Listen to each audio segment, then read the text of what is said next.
täällä on Milla ja mun uudet kädet. Mä oon vähän piirrännyt, niin katsotaan. Tässä on tämmösiä hienoja kuvioita. Kompuloitakin vähän.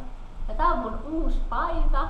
Ja tänään mä oon Semppiksellä mun kavereiden kanssa. Ja Semppis on sellainen nuorisotalo, jossa voi käydä kaikki ala-asteelaiset ja yläasteelaiset. Ja tuolta löytyy. Hei! Joo. Oota. Moi! Tervehdys. Ai että. Hiukset menee vähän tielle, mutta eipä se niin haittaa. Vähän hiuksia tosta noin. Joo. Suukin menee. Ja sitten täällä. Miks mä jään käsiin? Ai!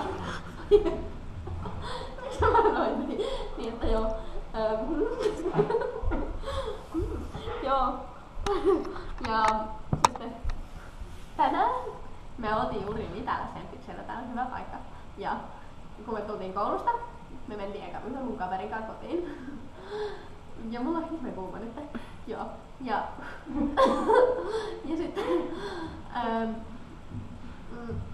niin. Sitten me tultiin tänne, kun me oltiin käynyt meillä. Ja sitten Sini osti, eikö siis, yksi Sini, joo, osti meille juomista. Ja täällä on kyllä juomia niille. Ja sitten Semppiksellä ei saa juoda energiajuomaa. Tuli mieleen siitä. Ja sitten, tää rauhoittuu.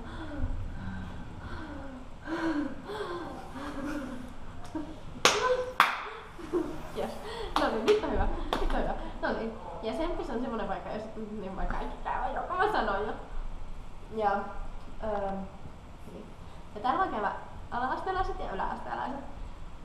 Ja varmaan lukiolaiset. No en mä tiedä kiinnostaako niitä, mutta kannattais kiinnostaa.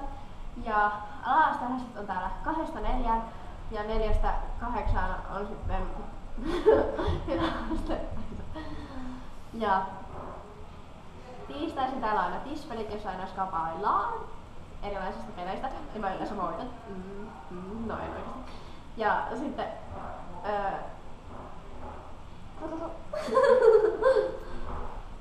hiukset on vähän tiellä.